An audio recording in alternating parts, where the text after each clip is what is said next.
How's it going, everybody? It's Wardy here, and we have a lot to unpack in a fairly short period of time here in an off-day edition of our Big Mets Update segment, that being April 3rd, 2025. Because not only did the AMAZINs conclude what was a dramatic yet huge series victory last night against Miami at the time of recording this, but we're going to further expand on what has been nothing short of an amazing start to the season for the polar bear himself and Pete Alonso. We're also going to deep dive the latest signings from the Mets as they've acquired 3 players over the past 24 hours. Yesterday, they landed 2 new bats, adding to the organization, and today, just as I'm getting set to record this video, they have added a reliever, so we're going to live react to it all right here, right now for each and every one of you, and get into these players' games and what they could potentially provide for the Mets, if anything, at the MLB level this season. We're also going to get into what is happening in the farm for the Mets, what's happening in Syracuse, what is going on with the roster construction with the Brooklyn A Cyclones and the Port St. Lucie Mets, the Rumble Ponies, everyone in between is what we're going to deep dive, along with what is happening with our rival in the Atlanta Braves.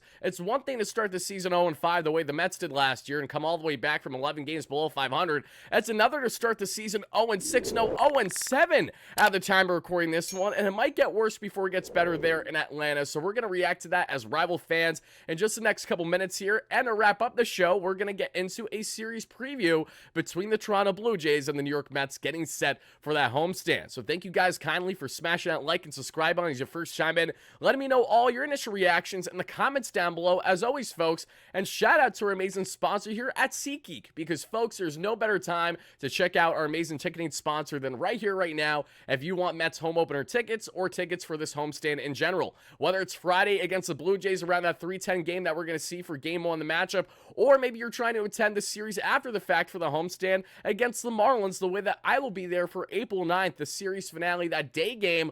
Folks, SeatGeek has you covered. Please check out our link down below. That way you can utilize our promo code WARDY10 to get 10% off your next ticketing purchase, whether it's for the Mets, concert tickets, comedy show tickets, whatever you have interest in, SeatGeek has you covered. And I'm going to let this focus here for just a second, but if you guys can see here, through the SeatGeek app, they have a rating scale that is, in my opinion, the best in the game, and here's why. When you go in SeatGeek, and right now we're looking at Mets games for the actual home opener ticket-wise, and we see a rating scale 1 out of 10, 10 meaning the best, 1 meaning the worst, and a color coordination scale, meaning that if it's in green, it's looking great, it's a great value, great bang for your buck, versus red, not so much. And folks, we're looking for 1 ticket for the home opener. We see a $75 ticket right now at a 10 rating. It is an amazing deal. So if you guys are seeing this right as you're watching this and you need a ticket for the home opener, what are you waiting for? Go jump on that and use the WARDY10 promo code. That way you get 10% off your next purchase. It really helps out the platform and it helps out you, so it's the best of both sides here. And thank you guys so much in advance for doing exactly that,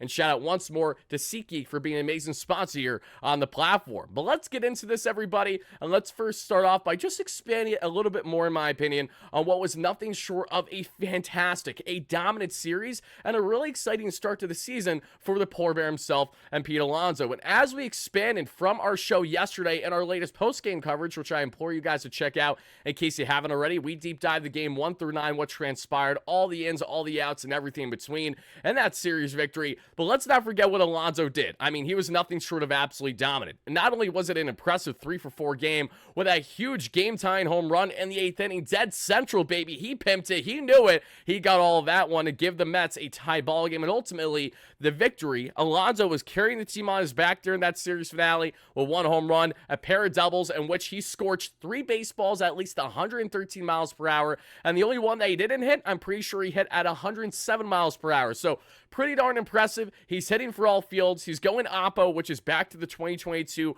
pure Pete Alonso, the best in the game. And I told you guys, if the Mets get the best out of Alonso, it's because he finally learns to spread it to all fields again. And folks, he's doing exactly that. It's a continuation of what we saw in spring training that has me really giddy as a fan. I got to be honest with you. This is a continuation of last year's postseason, what we're getting. And folks, Alonso already has 2 doubles and 2 home runs on the season, when, mind you, last season alone, he had 30 doubles. Can Alonso have a career year this year? And the gap-to-gap ability, and potentially not necessarily the home run ability, because it's going to be hard to beat the Juice Baseball rookie year in 2019 with over 50 bombs, but we will more than likely get an Alonso 40-plus home run season. And when we take a look at Pete's entire numbers so far this year, I understand it's a limited sample size because we're only, 2 series in, but I think it's still important to make note of, and here's why. In just 6 games that we've seen for Alonso so far this season, and 21 at-bats, we're looking at 4 runs scored, 6 hits.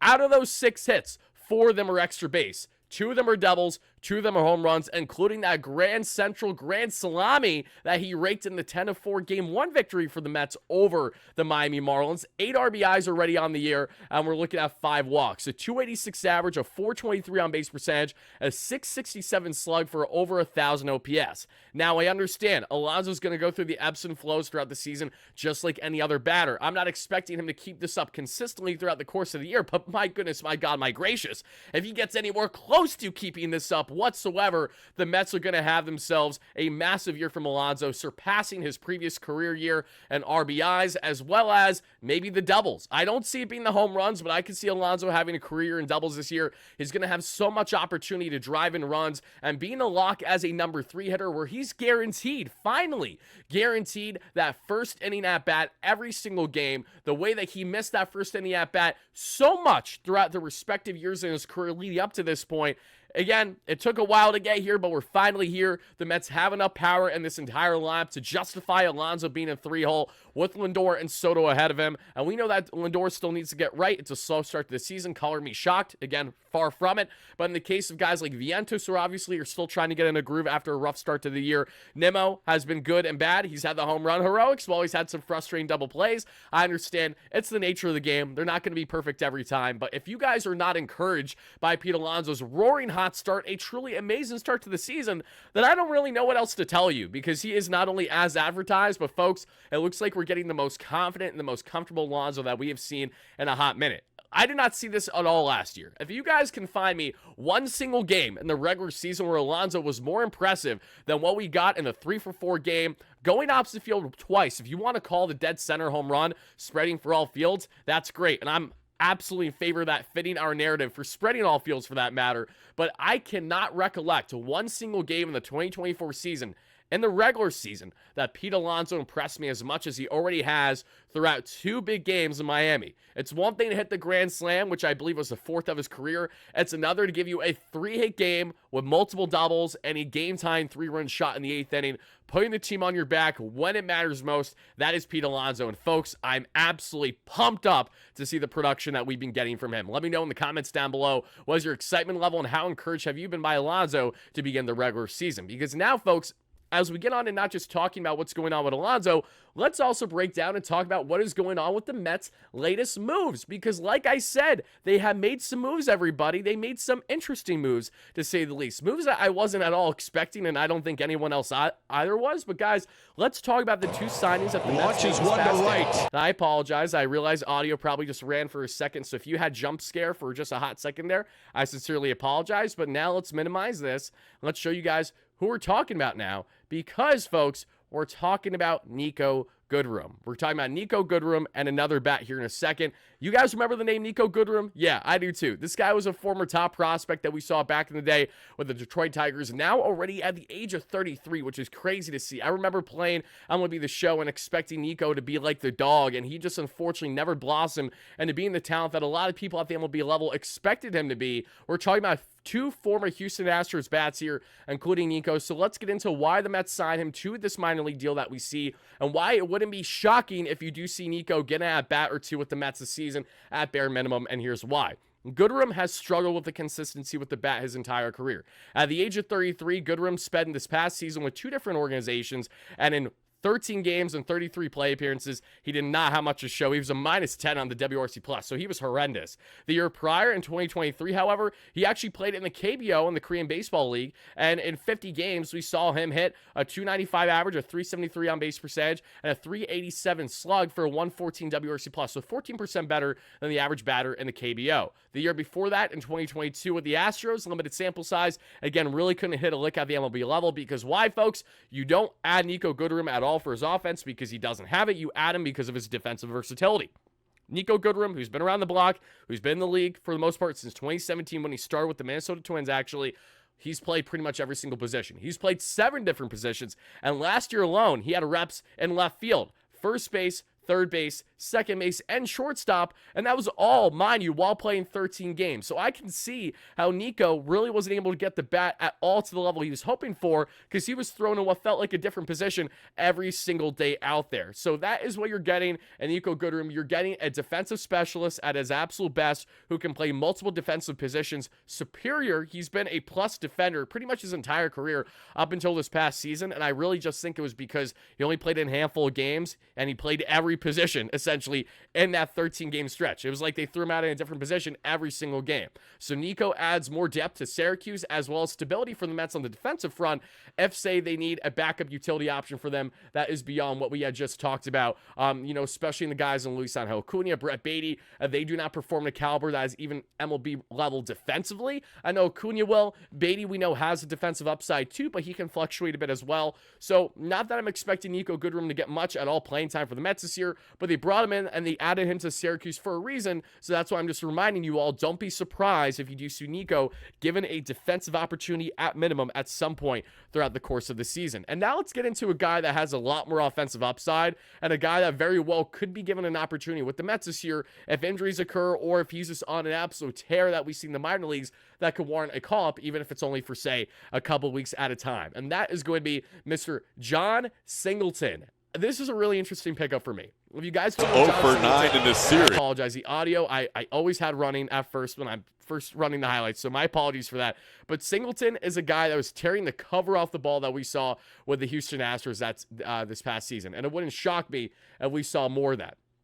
John is an absolute dog. Let's just take a look at some of the tanks that he hits, because again, he absolutely rakes this guy, and he gives me all the DJ Stewart vibes and then some. That is what you're getting in someone like Mr. Singleton, and that's why I do think that in the case of the Mets here, they have upside. They have an intrigue, because look at that swing, first and foremost. I understand it's 89 right down the pipe, but that's dead central by Michael Fulmer, former Met, and that about does it, right? Huge home run there that we see Kevin Pillar's looking back, another former Met, and he can't get it. But Singleton, what's fascinating to me about him is that he is such a DJ Stewart type profile. He's 33 years of age. He's a power bat from the left-hand side. He's a first base option, DH more than anything else. And Singleton, who, mind you, was initially a coveted prospect by the Astros going back a decade ago. 2014 is when we saw him make his debut, and he had 13 home runs, 44 RBIs, but couldn't hit even the Mendoza line, and that was his demise. He stayed in the minor leagues pretty much the entire decade after, and then in 2023, he gets an opportunity with a big league club, with the Astros and another club,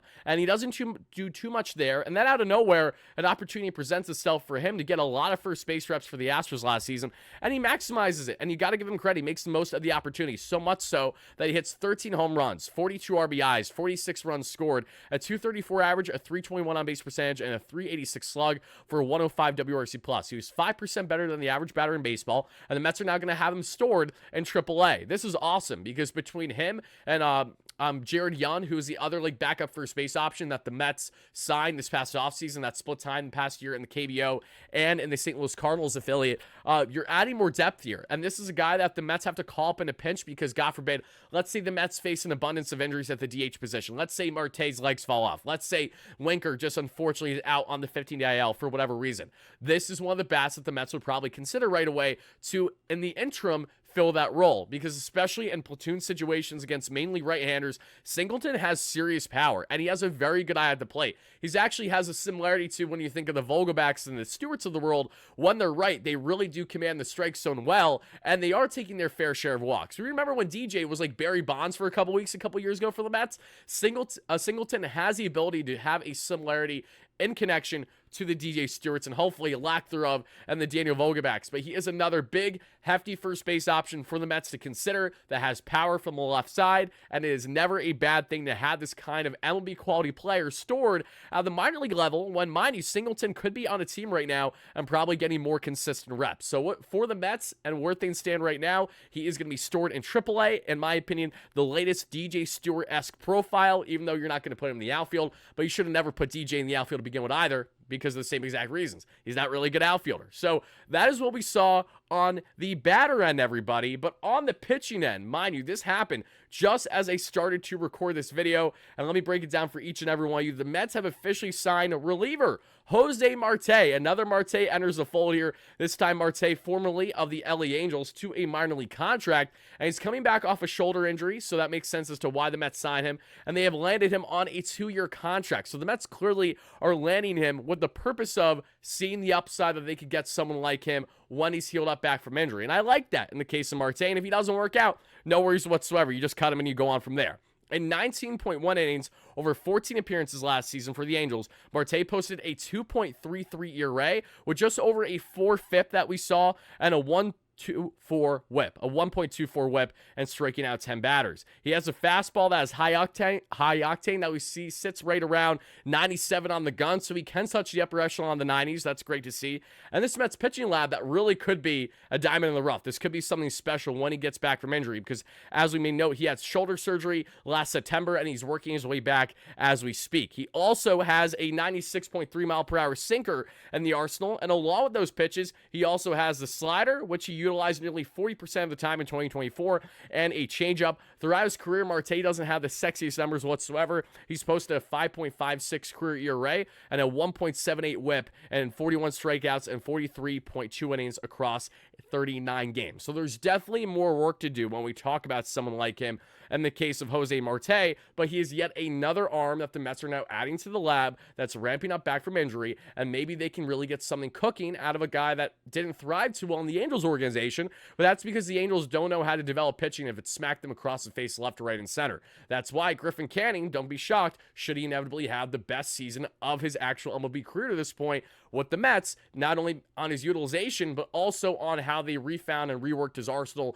Makes a huge difference when you don't throw your meatball of a four-seam fastball roughly 60% of the time, the way that Griffin Canning was to every slugger, felt like, in the American League last year. So very encouraging that the Mets are adding more quality depth in the sense that these are guys that would probably be MLB regulars on other teams. Not in the case of Nico Goodrum, but I would make the argument with John Singleton as well. And the reason why he didn't sign anywhere is because he's 33 years of age, kind of had a one-off year last year, and teams already had their first base DHs figured out for the most part. But having him stored, never a bad thing. And to have pitching stored, sign me up. Any guy that is a flamethrower, any guy that touches 99 on the gun, I want as an option. And if he's wild thing, he's wild thing. But I do have a level of confidence in Jeremy Hefner, Desi Druskull, and everyone else working in that Mets pitching lab throughout the course of the year to see if they can maximize and get the best out of Jose Marte. If not this season, then certainly as we head into 2026. But folks, before we get on to previewing this key matchup against the Toronto Blue Jays, we do have some other things to get into,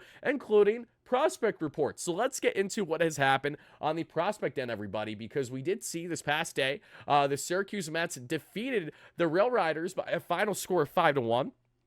Syracuse has a game later on this evening with Blade Tidwell towing the rubber. I'm implore you guys to check it out if you can, because Tidwell looked fantastic in his season debut this year, going 5+ drawn innings, a lot of strikeouts against Marcelo Mayer and the really good Red Sox farm. So Blade Tidwell goes out and shoves again today. We have ourselves a great conversation to be had for our content sometime tomorrow, if not the following day. But we did see on the offensive end, Joey Meneses had himself a good day, 2 for 4 with a pair of RBIs. Billy McKinney, 2 for 4 with 2 runs scored. Donovan Walton, 1 for 5 with an RBI in leadoff. Swaggerty, 1 for 2 with 2 RBIs that we see there. And did anyone have a home run? No, but Joey Meneses was pulling a Pete Alonso with not 1 but 2 doubles in the game. Former Washington Nationals legend that we see, and now we have Mr. Meneses in the farm for the Mets. And Dominic Hamill, who was actually 2.5 years ago, was the Mets minor league pitcher of the year, and we interviewed him on the platform actually back in my old podcast I used to do. If you guys remember, with our guys in Anthony Recker and Joe Sorrello, shout out to those beauties.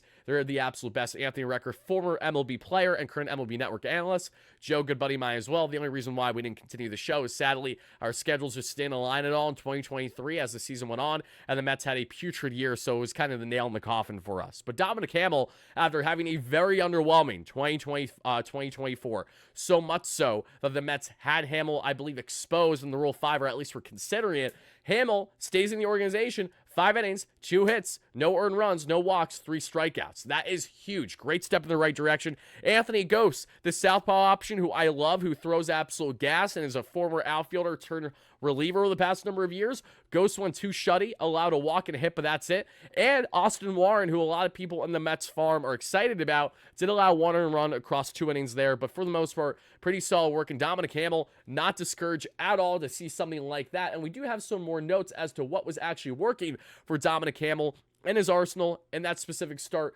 going 5 shutty against the Rail Riders here and that 5-1 victory. And it is going to be as follows, everybody. So let me minimize this real quick, and then I'm going to show you exactly what I'm referring to.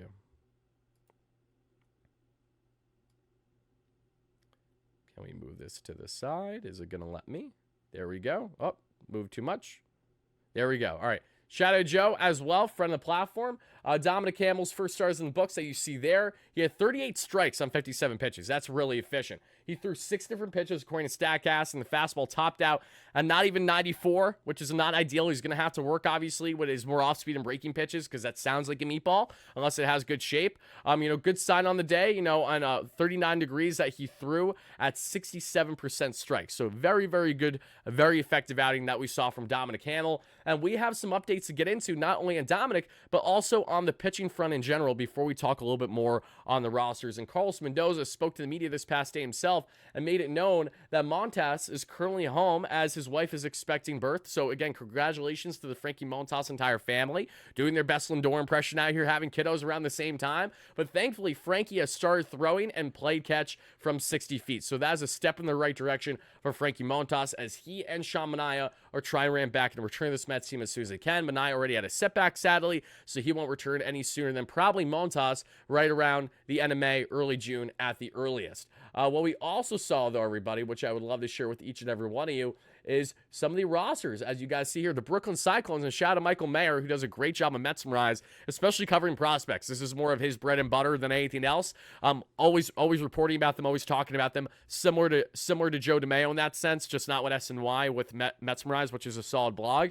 And he states the following: the Brooklyn Cyclones roster features a good mixture of Mets prospects, including intriguing recent draft picks. Carson Bench, who the Mets drafted in the first round of the past year. Boston Barrow, who is one of my favorite picks in all the minor leagues this year to have a massive jump. A lot of people think that he's going to have a big jump this year. I feel that way not only with Boston Barrow, but furthermore, again, with Wyatt Young, who were really impressed throughout the course of the year with the Rumble Ponies last season, taking Alex Ramirez away from the leadoff spot that we saw because he played so good. Jonathan Santucci, who is a very exciting pitching prospect that I love. Eli Serrano III, who's an exciting offensive prospect. Ryan Lambert, too. So you got pieces in the puzzle here for sure. Ryan Lambert throws absolute gas. Buddy's trying to throw 105 right now. That he's nuts. And shout out to my guys, Mark and James, with their Mets show.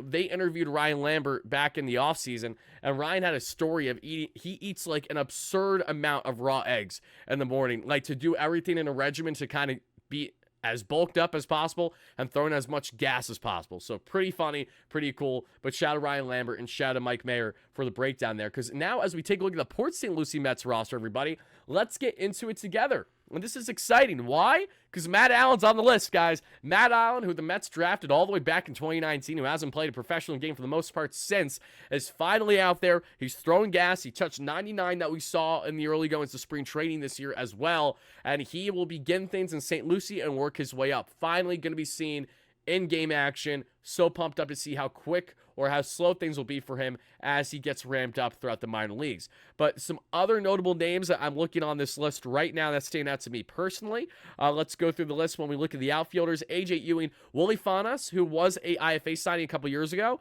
We also have Jonathan Henriquez and Simone Juan. Simone Juan was the big IFA signing 2 years ago for the Mets, so I have an eye on him to see how he progresses this year. Infielders, this is important. Jesus Baez is one of the hardest hitters in all of the minor leagues for the Mets. Him and Ryan Clifford are like 1A, 1B. They absolutely tear the cover off the ball. Big year for him. Colin Houck, who, let's be frank, very underwhelming rookie year that we saw in the minor leagues in Port St. Lucie last year. Former top pick by the Mets a year plus ago that we saw. Grew up a Braves fan, sadly. Shortstop, if I'm not mistaken, infield option. Houck did not really look good with the bat last year. Jeremy Rodriguez, who has a lot of upside as well. Very excited for him. If I'm not mistaken, that is the same Jeremy Rodriguez that was signed by the Mets at the IFA period over the past 2 years, but don't quote me on that. I might have the name wrong. Marco Vargas, who the Mets acquired in the trade for what we saw in David Robertson a couple years ago with the Miami Marlins. Vargas took a step back last year, so I hope he takes a step forward this year. Trey Snyder is an interesting option. Davison Gutierrez is a very exciting catching option. You can never have enough Venezuelan-type catching prospects, and that's what the Mets have, and they have more working as we speak.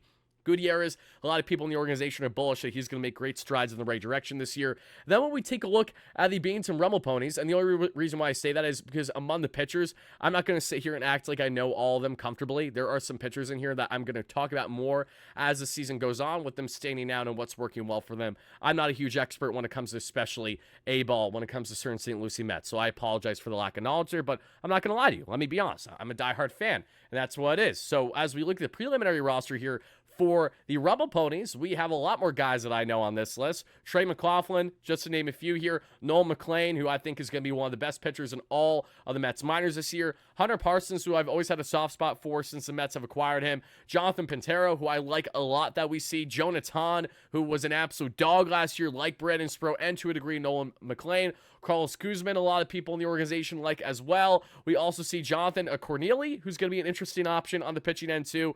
Luis Moreno looked really, really good that we saw in the backfields in spring training. Really, really good. I know my guys TJ Stats and Pitch Profile are like, who is this guy? He might be the real deal. So Douglas Orellana, who I know my guy, our pitching contributor on the platform here, and Isaac Roppin thinks is going to be really good this year. Jack Weniger is definitely taking strides in the right direction. The infielders, Ryan Clifford, who looks awesome. I could see him in AAA sooner rather than later, which is awesome. We're also going to see Jet Williams, Jet the Met, and Wyatt Yonder, my key standouts there. Outfielders, Alex Ramirez. I'm just surprised he's in the organization still, if I'm being honest. Nick Morabito, though, plate setter. Great year with the Brooklyn A Cyclones. Was hitting for immense contact. Great defense. A true baseball player. Nick Morabito, Boston Barrow, they give up true baseball player vibes. Jet Williams falls in that category too, but he's a dog. Excited for him. Catchers, Matt O'Neill, Kevin Parada. I'm almost more intrigued with Matt O'Neill than I am with Kevin Parada, just because it feels like the time continues to tick on Parada at all being a meaning to this Mets organization. And maybe I'm wrong for saying that, but we'll see what this year entails for Parada, who did shed like 15 pounds heading into spring training after cutting out just some bad foods in his diet that he said himself. But jumping back in here, because of course I somehow, some way forgot, and I guess it makes sense that I forgot to talk about the Atlanta Braves. That's why I'm actually hopping back in this after I already recorded the video in its entirety, because the Braves are in the Mets, so clearly they're not the first thing that I'm thinking of, but it's hard to not think of the Atlanta Braves right now after all the early struggles that they've had this season. And I want to share my point of view from a rival fan point of view, and ultimately what I think is next for the Braves this season. As we know, they've dropped to an absolute season worst 0-7. Again, historically bad start for the Atlanta Braves, which doesn't make all that much sense when you think about how last year was, unless there is that dark cloud that continues to loom over this team from a year ago, and that might be the reality of the situation here. So let's get into it. We're on Fangraphs right now. We're looking at MLB rankings just 1 through 30 for teams on both the pitching and the offensive end collectively when we look at all these respective numbers. And as things currently stand throughout the first 2 series of the year for Atlanta, they rank 25th in total pitching amongst all teams in Major League Baseball. So they're in the bottom 5. That is not good whatsoever. Bottom 5, bottom 6, because I can't math, but you guys know the drill. Not ideal whatsoever if you're the Atlanta Braves. So you're thinking, okay, the pitching has him in there, which isn't overly shocking considering you're waiting for Spencer Strider in the wings. You're hoping that guys and the youngsters in your rotation can make bigger strides. We know how talented Chris Sale is, so he's far from a concern of mine among others, but you have to bear in mind that with the injuries to Ronaldo Lopez, where it looks like he's not coming back anytime soon right now, things have gone a little bit thinner on the rotation front to begin the season especially. In similarity to our Mets, with guys like Frankie Montas and Sean Manaea down before the year even begins for us, right? So we all know about pitching injuries and pitching inconsistencies and not having the best rotation to begin the season on paper because your guys are down with ailment or just aren't performing to it. But in comparison, the Mets right now actually rank 10th in all Major League Baseball in total pitching. Pitching has not been our issue throughout our first 2 series. Starting-wise and reliever-wise especially, they've been pretty much nails outside of guys like Danny Young. So, okay, if the pitching's this bad, just how bad has the offense been? And this is where things get from bad to much worse for Atlanta Braves fans. They ranked bottom, dead last, 30th in total offense so far this season throughout their first 2 seasons, throughout their first 2 series, whereas the Mets don't have the most stellar offense. We rank 21st right now, and we know that there's a lot more work to do throughout the course of the year and just in the month of April alone for the Mets on the offensive end. So how did this come to be where the Atlanta Braves somehow, some way get swept in back-to-back series to begin the season? And guys, I really think that there's an easy answer for this.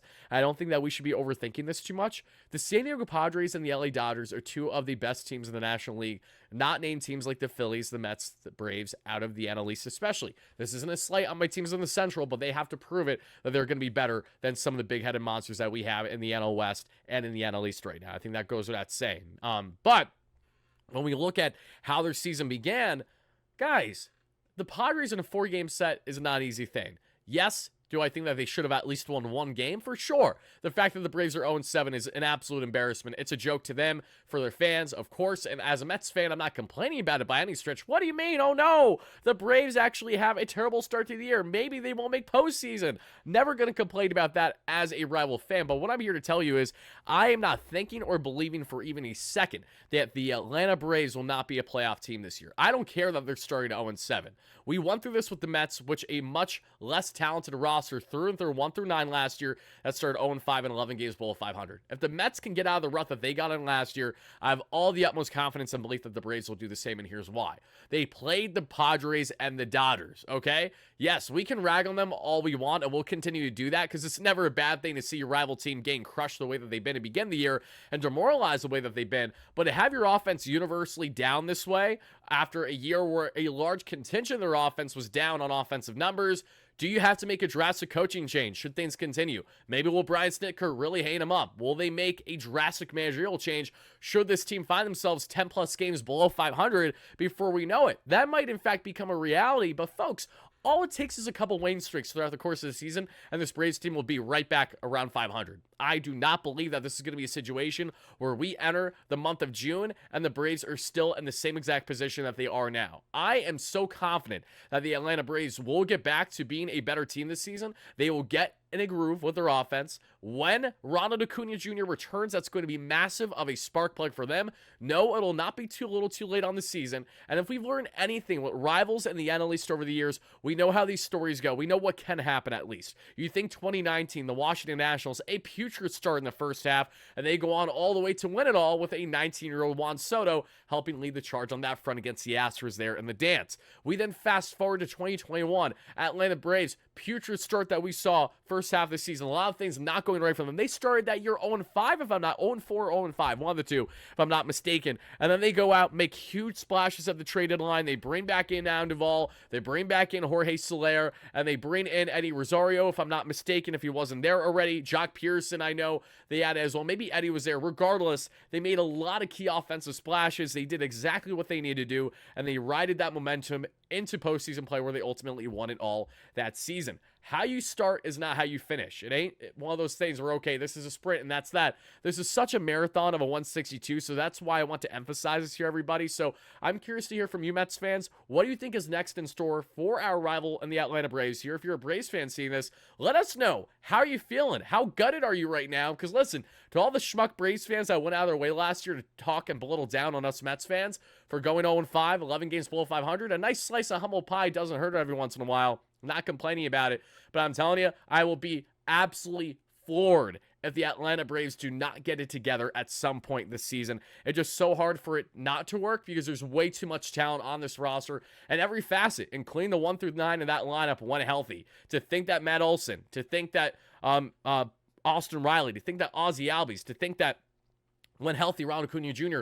are all going to have down offensive years again, it's just hard to fathom. So I understand we're drinking the Kool-Aid right now, which is the Atlanta Braves not playing well. We're smoking on that pack, if you know what I mean.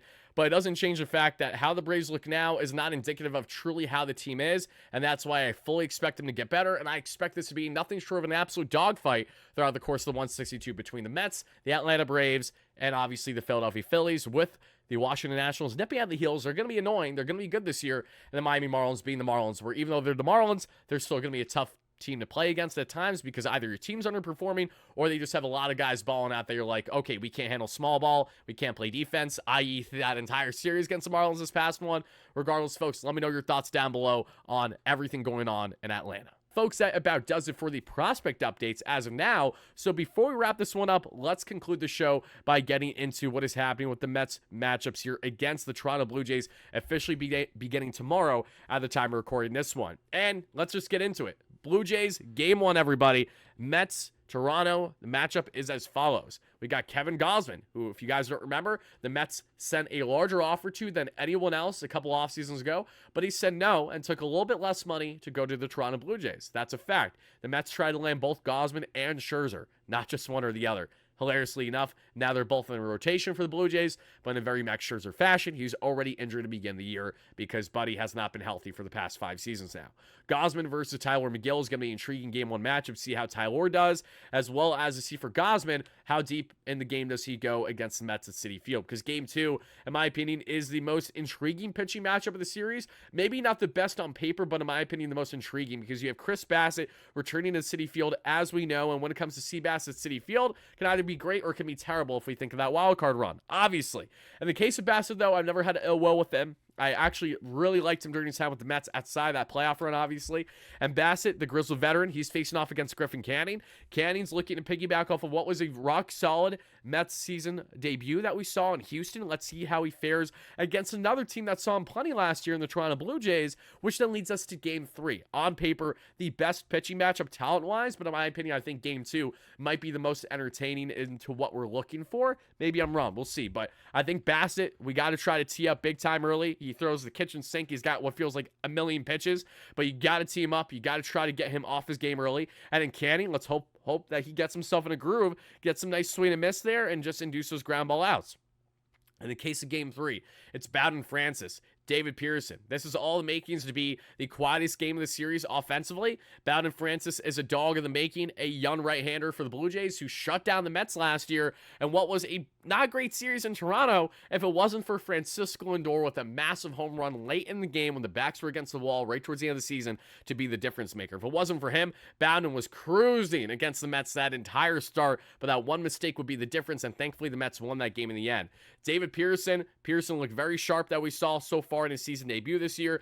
We know that the walks just need to go a little down, but he had a good amount of punchies, so I really like the swing and miss, the bite, his utilization against the Miami Marlins batters. Let's see how he fares against the Toronto Blue Jays offense, headlined by guys doing well right now, and the newcomer in Andres Jimenez, Mets legend, part of the Lindor trade that we know. Also, some other key guys to make a note, not just Vladimir Guerrero Jr. and Bo Bichette, but the newcomer in Anthony Santander, big home run hitter, batting from both sides there from the Baltimore Orioles. You got George Springer, who's off to a solid start this year. You know, when healthy and at his best, Alejandro Kirk is one of the most underrated catchers in the game, in my opinion, both offensively and defensively. Can be rock solid for you. And they have their pieces. So Toronto's off to a 6-2 start to begin the season, whereas the Mets are even killed 500 at 3-3. This is a big series for the Mets to take advantage of. I don't care that they're 6-2. The Toronto Blue Jays are not as good of a team on paper or in reality as the Mets, nor should they ever be throughout the entire course of the season. I'm not just saying that as a biased fan.